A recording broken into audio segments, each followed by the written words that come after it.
সুখবর তুই এনেছিস? শুনেছেন শুনেছেন মন্ত্রী মশাই, বাঁদরের সুখবর এনেছে। বল বল বল দেখি, তোর সুখবর কি সেটা শুনি, বল। মায়ের আমার ছেলে হবে। হ্যাঁ, বলিস কি? দুরানির ছেলে হবে? সত্যি সত্যি তো সুখবর, আনন্দের খবর। এনে এনে তোকে আবার গলার গজমতি হার উপহার দিলাম। এ কি করলেন মহারাজ? বাঁদরের কথায় বিশ্বাস করে বহুমূল্য হারটা দিয়ে দিলেন। রাজপুত্রের তুলনায় গজমতির হার অতি তুচ্ছ জিনিস মন্ত্রী মশাই। বাঁদরের কথা যদি মিথ্যে হয় তাহলে ওর গলা কাটবো। জানি রাজা মশাই, আর আপনিও জেনে রাখুন মন্ত্রী মশাই, আমি বনের বাঁদর, সত্যি কথা ছাড়া মিথ্যা বলি না। বাঁদর আনন্দে নাচতে নাচতে এ গাছের ডাল ও গাছের ডাল লাফাতে লাফাতে দুরানির কাছে চলে গেল।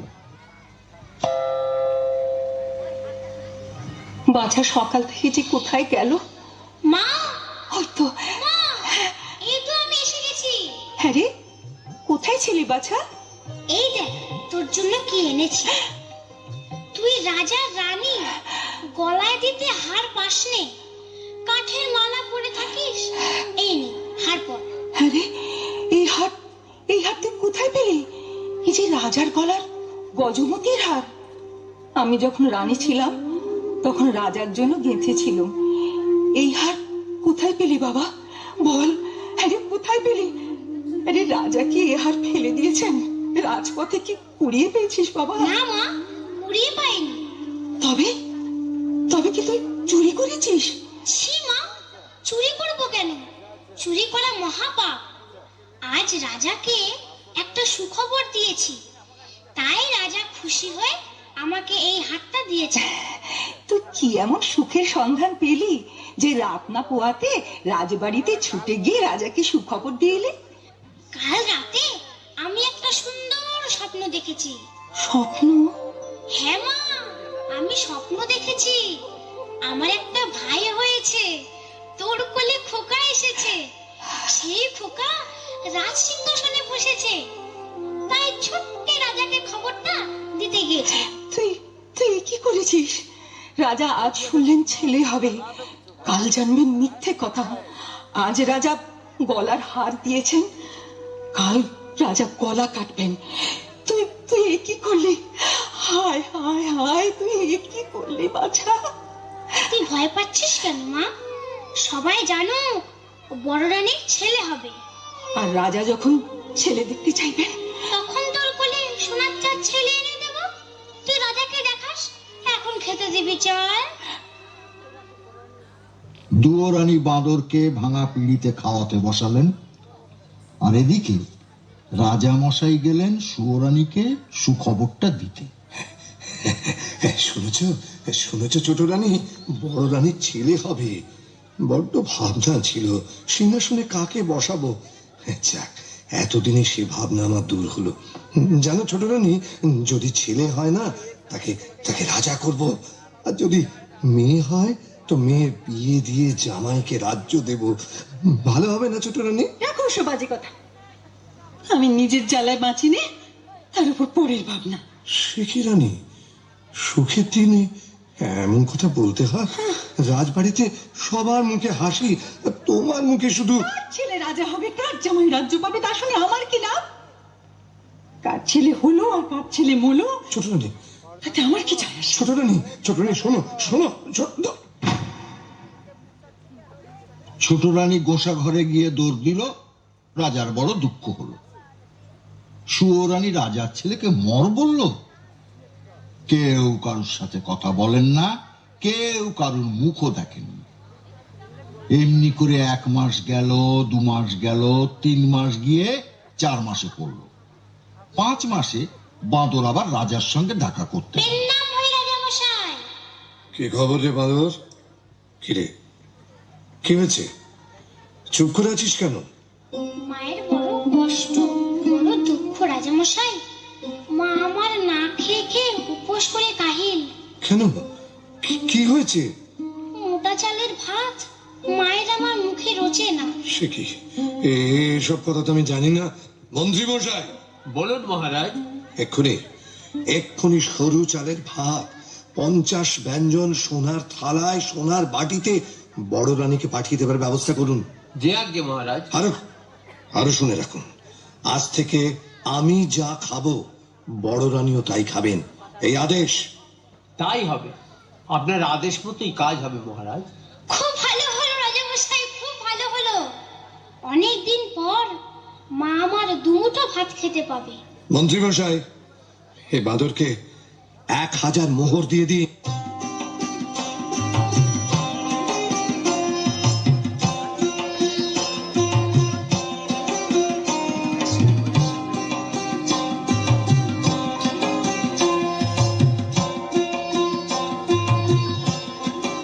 বাঁদর মোহর নিয়ে বনের মধ্যে মা দুয়োরানীর কাছে ফিরে গেল।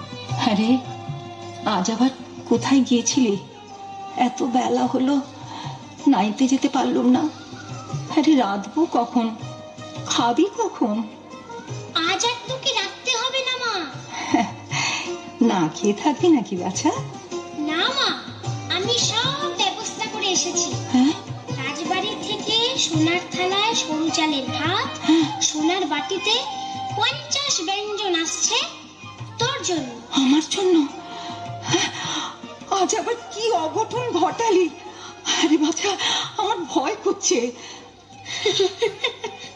ভয় কেন করিস মা? এই বাঁদর ছেলেটা যতক্ষণ আছে ততক্ষণ তোর কোনো ভয় নেই। তুই নাইতে যা। দুয়োরানী নাইতে গেল। বাঁদর এক মুঠো মোহর নিয়ে গেল বাজারে। 16খানা মোহর দিয়ে 16 গাড়ি খড়, 1600 বাঁশ কিনে 16 জন ঘরামি নিয়ে ফিরে এলো। তারপর 16 জন ঘরামি খাটিয়ে চোখের নিমেষে বাঁদর দুয়োরানীর ভাঙা ঘর নতুন করে দিল। বড় রানী নিয়ে এসে দেখেন ঘর নতুন, ঘরের চাল নতুন, চালের খড় নতুন, ঘরের মেঝেতে নতুন কাঁথা পাতা, আলনায় নতুন শাড়ি সাজানো। দুয়োরানী তো দেখে অবাক। এ কি? ও মা, এ কি? ও মা, এ কি? ভাঙা ঘর দেখে নাইতে গেলাম, নিয়ে এসে দেখি নতুন ঘর। কেমন করে হলো বাছা? রাজা মশাই মোহর দিয়েছিলেন, সেই মোহর ভাঙে এইসব পড়েছি। কিন্তু চিন্তার কিচ্ছু নেই মা। রাজার বাড়ির থেকে সোনার থালায় ভাত, সোনার বাটিতে 50 ব্যঞ্জন দিয়ে গেছে। রাজা আজ ভাত পাঠিয়েছেন, কাল যখন সব জানতে পারবেন তখন যে গলা কাটবেন বাছা। সে ভাবনা আমার, তুই খেয়ে নিবি চল। এমনি করে ভয়ে ভয়ে 1 মাস, 2 মাস, 3 মাস গেল। বাঁদর একদিন রাজার সঙ্গে দেখা করতে গেল। কি খবর রে বাঁদর? ভয়ে বলবো না নির্ভয়ে বলবো? না না না, তুই নির্ভয় বল। মা আমার খুব কষ্টে আছে। ভাঙা ঘর, শীতের হিম ঘরে আসে, গায়ে দেওয়ার কাঁথা নেই, সারা রাত শীতে কাঁপে। তাই তো, তাই তো। এই কথা আমাকে আগে কখনো বলিসনি তো। যা যা, তোর মাকে রাজবাড়িতে নিয়ে আয়, যা। রাজামশাই, মাকে আনতে ভয় হয়। কেন? ছোট রানী যদি... না না না, সে ভয় নেই, সে ভয় নেই রে। নতুন মহলে তোর মাকে রাখবো, মহল ঘিরে ঘর কাটাবো, পাহারা বসাবো, ছোট রানী আসতে পারবে না। আর তাছাড়া তুই থাকবি সঙ্গে, বড় রানীর পোষা ছেলে। ঠিক আছে ঠিক আছে। মহারাজার যেমন কথা তেমন কাজ। দুয়োরানীর জন্য মহল সাজালেন, পাহারা বসালেন।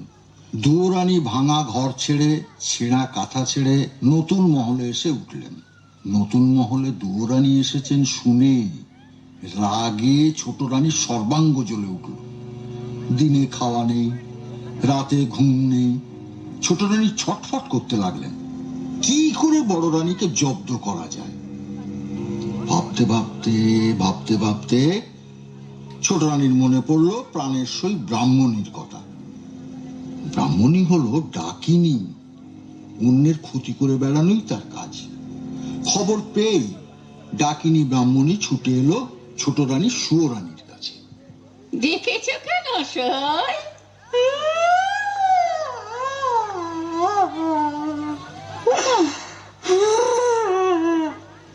ব্রাহ্মণী, এসব ব্রাহ্মণী আমার একটু কাছে বসো।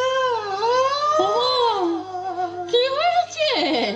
তোমার চোখের কোণে জল, মুখখানা থম থম করছে। কি হয়েছে সই? হয়েছে আমার মাথার মুন্ড। সতীন আমার ঘরে ঢুকেছে গো। হ্যাঁ? ওই নতুন মহলে জায়গা পেয়েছে গো। কে? দুয়ো রানী? তুমি আর বলছি কি আমি? বড় রানী, ওই দু রানী রাজার মন জুড়ে বসেছে গো। সে আবার ছেলের মা হবে, মা হবে যে ছেলের। আমার আর কিচ্ছু ভালো লাগছে না। ও শৈশব আমার মরণ হলে ভালো ছিল।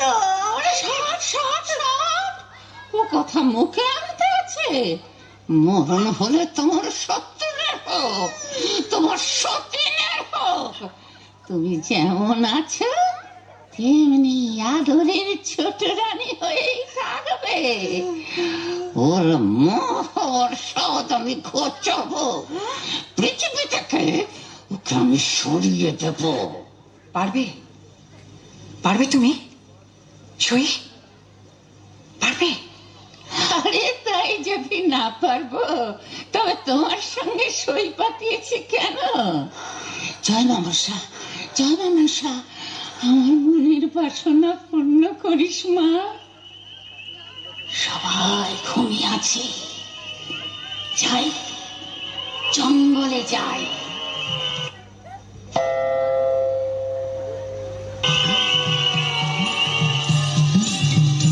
সাপ ধরতে হবে।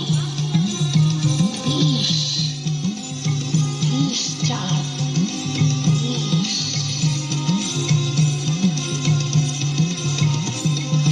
আয় বেরিয়ে বাপ, কালকে উঠে সাপ। আয় বেরিয়ে বাপ, কালকে উঠে সাপ।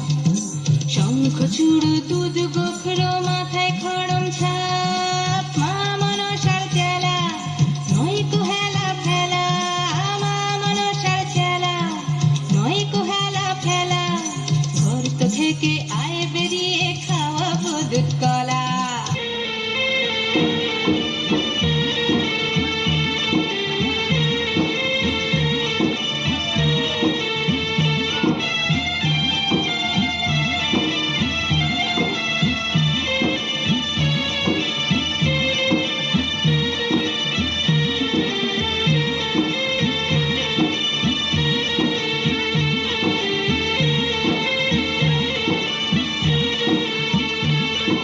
সাপ ধরতে হবে।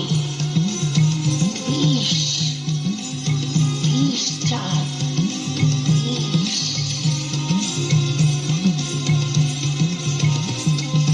আয় বেরিয়ে বাপ, কালকে উঠে সাপ।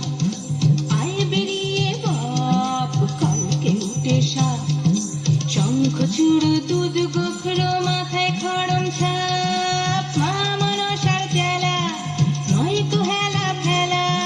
মা মনসার চেলা, নয় কুহেলা ফেলা। ঘর থেকে আয় বেরিয়ে খাওয়াবো দুধ কলা।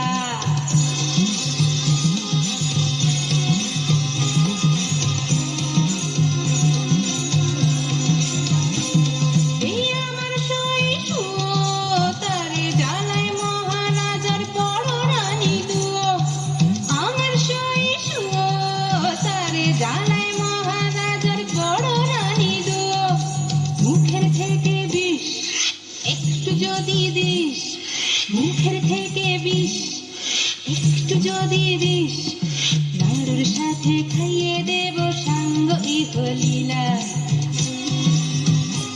জঙ্গলে জঙ্গলে ঘুরে ঝোপের আড়ালে ঘুমন্ত সাপকে বশ করে তার মুখ থেকে কালকুট বিষ নিয়ে এলো ব্রাহ্মণী। কালকুট বিষ কি দাদু? ওরে বাবা, ভয়ঙ্কর সাপের বিষ। সেই বিষ দিয়ে মুগের নাড়ু, ক্ষীরের ছাঁচ তৈরি করে দুয়োরানীকে খাওয়াতে নিয়ে গেল নতুন মহল। ও বড় রানী, বড় রানী, কে? মা, ব্রাহ্মণী, কতদিন পরে এলে, আমার কথা মনে পড়লো? সে কি গো, তোমাদের খাই, তোমাদের পড়ি, তোমাদের কি ভুলে থাকতে পারি? এতদিন পরে এলাম, তাই তোমার জন্য কি নিয়েছি দেখো। মা, মুগের নাড়ু, ক্ষীরের ছাঁচ, হুম। হ্যাঁ গো, এত সব। তুমি তো এইসব ভালোবাসো গো। সত্যি তো, কতদিন খাইনি। এই এখানে রেখে গেলাম, খেও কিন্তু। খাবো গো খাবো, তোমার হাতের মিষ্টি খাবো না? হ্যাঁ খেও, আর তোমার ওই পোষা ছেলে বাঁদরটাকেও দিও। খেলে বুঝতে পারবে এই বামুনির হাতের জিনিস কেমন খেতে লাগে। আচ্ছা গো, আচ্ছা।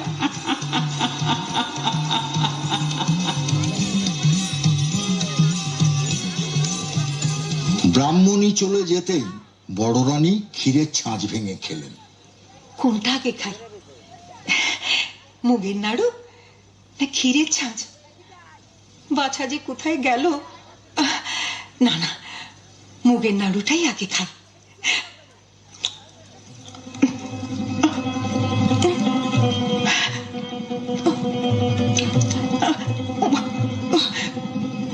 এই যে গলা চলে যাচ্ছে, জিভটা শুকিয়ে যাচ্ছে, কষ্ট হচ্ছে। কি হয়েছে তোর মা? তোর কি হয়েছে? বল, বল, বল, কি হয়েছে? আচ্ছা, আমার বুক জ্বলে গেল, আরে চোখে আঘাত দিচ্ছে। ও বাবা, মরে গেলাম। তোর এই অবস্থা কি করে হলো মা? কি করে হলো তোর এই অবস্থা? ওই ব্রাহ্মণী আমার মিষ্টি খেতে দিয়েছিল বাবা। সেই মিষ্টি খেয়ে আমি আর বাঁচবো না। আর গলা কিরকম শুকিয়ে যাচ্ছে, আর বাঁচবো না। বিষ? মিষ্টির সঙ্গে বিষ মিশিয়ে দিয়েছে? তুই কাঁদিস না মা, তুই কাঁদিস না, তোর কোনো ভয় নেই। আমি যখন আছি তখন তোর ক্ষতি কেউ করতে পারবে না। আমি এক্ষুনি ওষুধ নিয়ে আসছি, তুই কাঁদিস না মা, তুই কাঁদিস না। বাঁদর বড় রানীকে রেখে ছুটে গেল বনে ওষুধের সন্ধানে। জঙ্গল থেকে লতা পাতা, গাছের শিকড় এনে বড় রানীকে খাইয়ে দিল। বড় রানীর অসুখের খবর পৌঁছে গেল মহারাজের কাছে। মহারাজা খবর পেয়েই হন্তদন্ত হয়ে ছুটে এলেন নতুন মহলে দুয়োরানীর কাছে। সঙ্গে এলেন রাজবৈদ্য, মন্ত্রী, শান্ত্রী, যে যেখানে ছিল সবাই। ভিড় দেখে বাঁদর তো রেগে আগুন। এত লোকজন নিয়ে কেন এসেছেন রাজামশাই? যান যান, আমি ওষুধ দিয়েছি, মা আমার ভালো আছে, মাকে ঘুমোতে দিন। আপনারা এখন যান যান। আর দুয়োরানীর কি হলো? 3 দিন 3 রাত দুয়োরানী অজ্ঞান হয়ে থাকলেন। বাঁদর দুয়োরানীর সেবা শুশ্রূষা করল। 4 দিনের দিন দুয়োরানী চোখ মেলে তাকালেন। বাঁদরের খুব আনন্দ হলো। আনন্দে লাফাতে লাফাতে মহারাজার কাছে গিয়ে হাজির হল।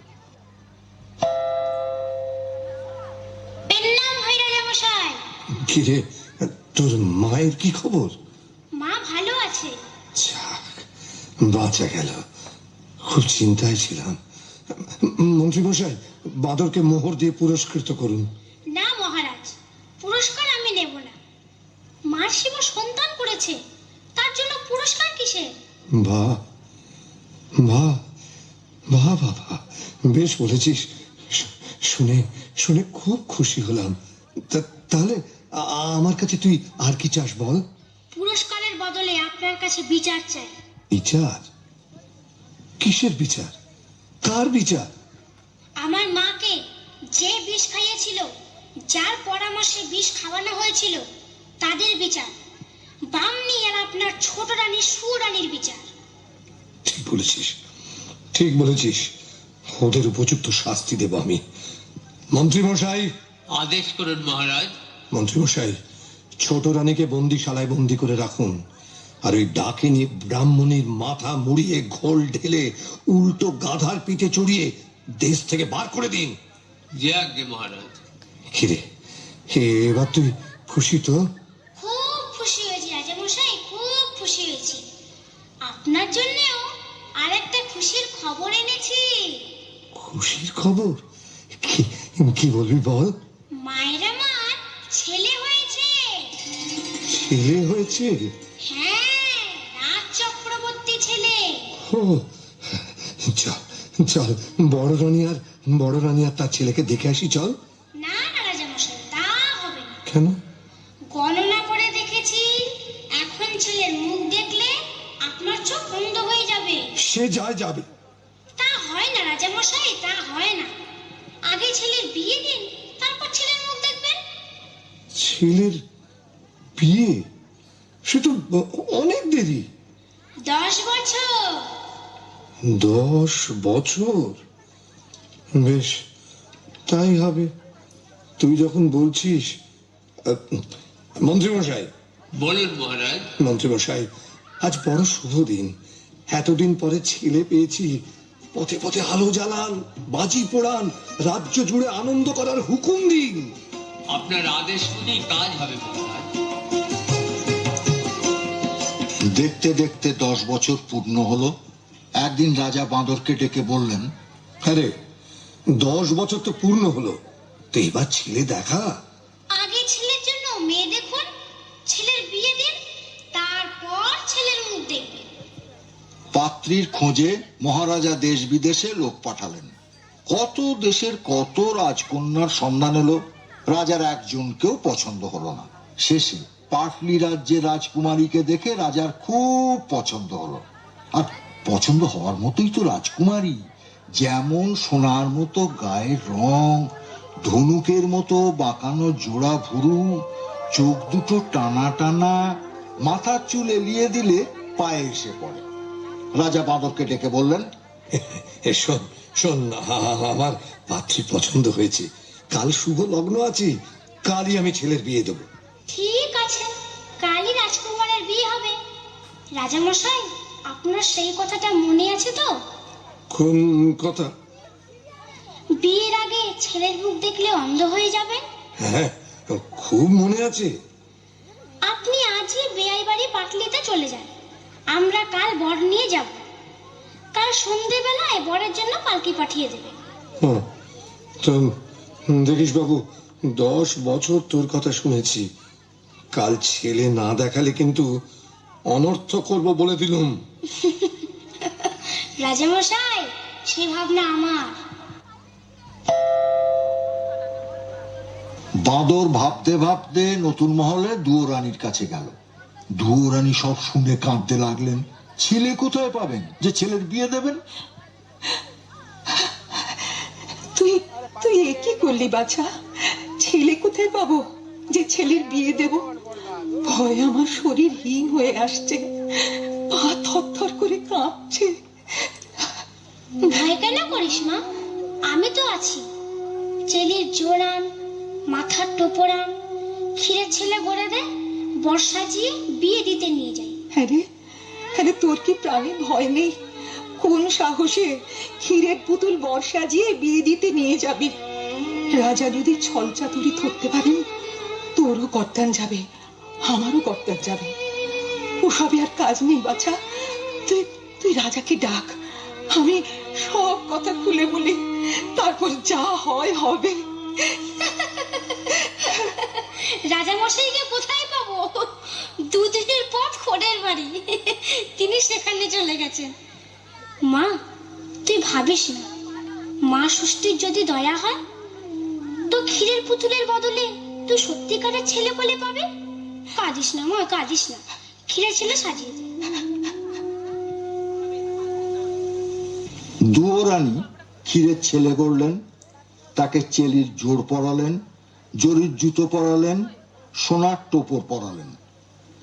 বাঁদর ক্ষীরের তৈরি ছেলে চুপি চুপি পালকিতে তুলে রঙিন চাদরের ঢাকা নামিয়ে দিল, যেন কেউ দেখতে না পায়।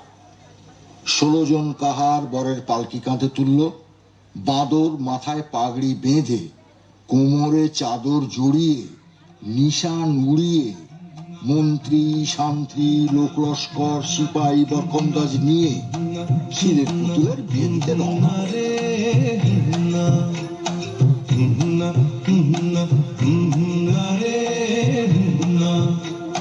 পালকি কাঁধে 16 কাহার, চলছে ছোটে শব্দ তাহার, ছন্দে বোনা যাচ্ছে সোনা, বাতাসে তারা না গোনা, যায় ছাড়িয়ে এপার ওপার, যায় ছাড়িয়ে এপার ওপার, সাগর নদী দূরের পাহাড়।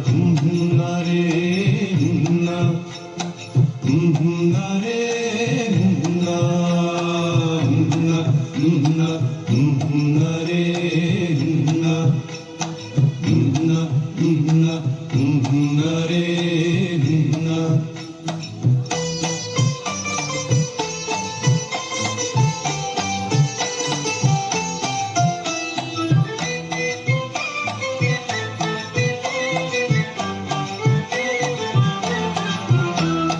পালকিতে যায় ঢাকনা ফেলে, দিগনগরের রাজার ছেলে।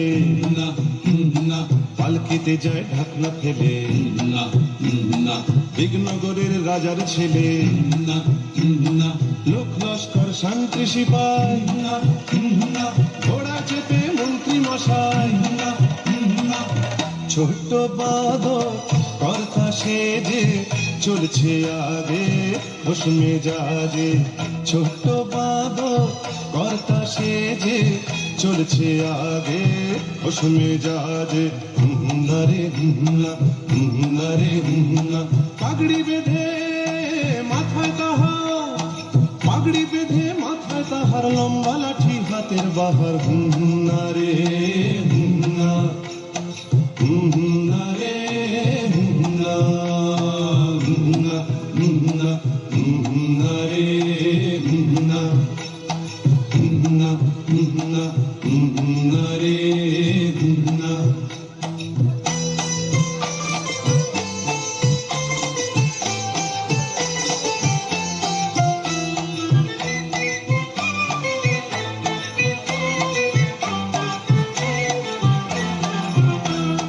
পথ চলেছে একে বেঁকে, না না, সাবধানে পথ চলছে দেখে। না না, পথ চলেছে একে বেঁকে, না না, সাবধানে পথ চলছে দেখে। না না, মশাল জলে বাদ্যি বাজে। না না, চলছে সবাই বিয়ের সাজে। না না, পা চালা সব তাড়াতাড়ি, আর কত দূর কনের বাড়ি। পা চালা সব তাড়াতাড়ি, আর কত দূর কনের বাড়ি। না রে না, না রে না, আকাশ ভেঙে নামবে আধার, আকাশ ভেঙে নামবে আধার, চলছে ছুটে 16 কাহার। না রে না, না রে না, না না, না রে না, না না, না রে না, না না, না রে না, না না,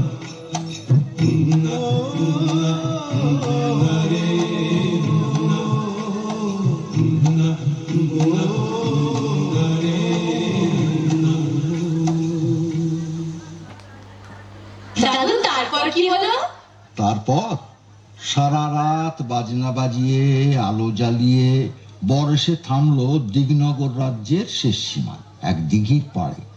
দিঘির পাড়ে একটা মস্ত বড় বট গাছ, বট গাছের নিচে মা ষষ্ঠীর মন্দির। গ্রামের বৌঝিয়েরা রোজ এসে মন্দিরে পুজো দিয়ে যায়, তবেই মা ষষ্ঠীর খাওয়া হয়, খিদের জ্বালা মেটে। সেদিন আর কেউ পুজো দিতে এলো না। কেন দাদু, কেন এলো না? এই আবার তুই কথা বলছিস? বারে কথা বললাম কই, কেন পুজো দিতে এলো না তাই জিজ্ঞাসা করলাম। ঠিক আছে দাদু, তুমি গল্প বলো। হ্যাঁ, মন্ত্রী মশাইয়ের হুকুম, বট গাছ তলায় পালকিতে বর বিশ্রাম করছে, মন্দিরের দিকে যেন কেউ না যায়। ও বাঁদরের হুকুমে রাজার লোকজন দিঘির জলে নিয়ে খেয়ে দিয়ে তাঁবুর ভিতরে শুয়ে থাকলো। এদিকে যত বেলা বাড়তে লাগলো, মা ষষ্ঠী খিদের জ্বালায় ছটফট করতে লাগলেন। মা ষষ্ঠীর চেলা বিড়ালরা পিউ মিউ করে কাঁদতে লাগলো। বাঁদর তখন মনে মনে ফোন দিয়ে এঁটে পালকির দরজা একটু খুলে রেখে বট গাছের ডালে পাতার আড়ালে চুপ করে লুকিয়ে বসে থাকলো, যেন কেউ দেখতে না পায়। মা ষষ্ঠী কেউ কোথাও নেই দেখে মন্দির থেকে বেরিয়ে এলেন। যাক, কেউ কোথাও নেই।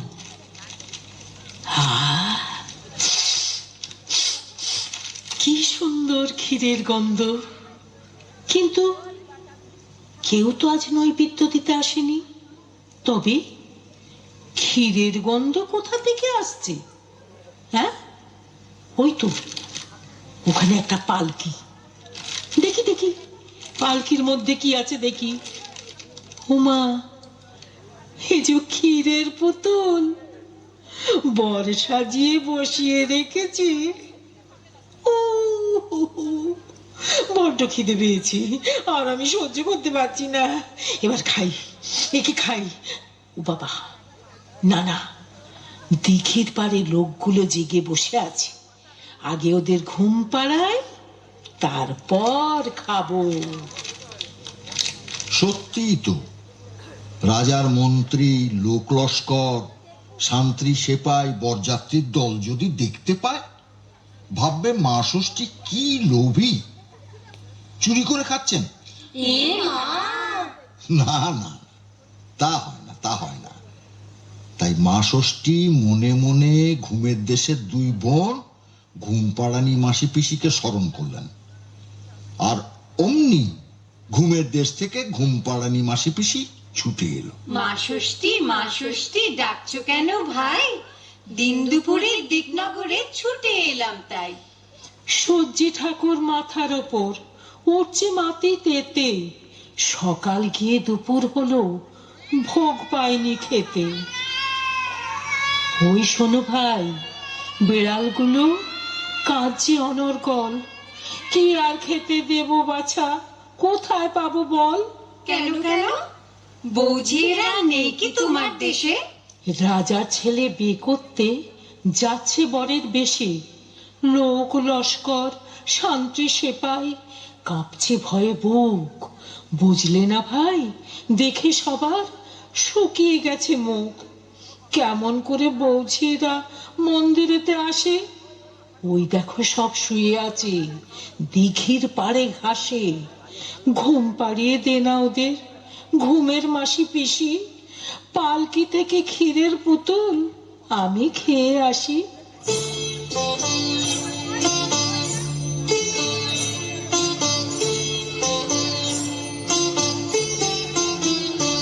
আমি ঘুমের পিসি, আমি ঘুমের মাসি, আমি ঘুমের পিসি, আমি ঘুমের মাসি। আমরা দুজন যখন তখন ঘুম পাড়িয়ে আসি। আমি ঘুমের পিসি, আমি ঘুমের মাসি, আমি ঘুমের পিসি, আমি ঘুমের মাসি।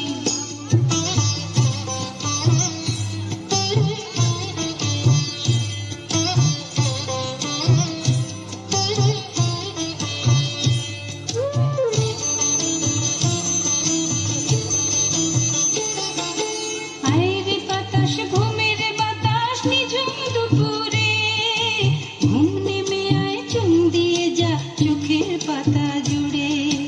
আইরে বাতাস, ঘুমের বাতাস, নিঝুম দুপুরে ঘুম নেমে আয়, চুন দিয়ে যা চোখের পাতা জুড়ে।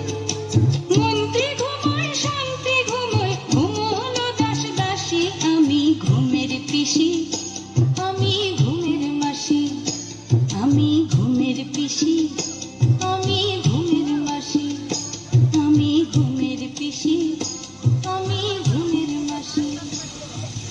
সবাই ঘুমিয়ে পড়ল। ঘুমোয়নি কেবল গাছের ডালে লুকিয়ে থাকা ছোট্ট বাঁদর। বুঝলে না, বাঁদর তো আর মানুষ না, পশু, তাই সে ঘুমোয়নি। সে তার ছোট ছোট চোখ মেলে সব দেখছে। মা ষষ্ঠী আস্তে আস্তে পালকির দরজা খুললেন, ক্ষীরের ছেলে তুলে নিলেন। বাহ, কি সুন্দর! কোনটা আগে খাই, কোনটা আগে খাই? মাথাটা খাই না পেটটা খাই না হাতটা খাই? না, মাথাটা আগে খেয়ে ফেলি। কি সুন্দর! পেটটা কিরম তুলতুল করছে। পেটটা খেয়ে নেই। এবারে পাটা খাই। তারপর তাড়াতাড়ি মুখ মুছে যেই মন্দিরের মধ্যে ঢুকতে যাবেন, অমনি বাঁদর ঝুপ করে গাছ থেকে লাফিয়ে পড়েই মা ষষ্ঠীর আঁচল টেনে ধরলো। এই, কোথায় যাচ্ছ মা ঠাকুরন? ভেবেছো কেউ দেখতে পাইনি? ক্ষীরের ছেলে চুরি করে খেয়ে পালাচ্ছ? আমি সব দেখেছি। আমর হে মুখ পোড়া বলে কি? সব আমি পালাই। পালাতে তোমাকে দিচ্ছে কে? আগে ছেড়ে দাও, তবে ছেড়ে দাও। চুপ কর, আসতে বল, কে কোথায় আছে শুনতে পাবি। শুনুক, লোকে জানুক, মা ষষ্ঠী আমার ক্ষীরের ছেলে খেয়ে ফেলে। লোভী কোথাকার। খেয়েছি, খিদে পেয়েছিল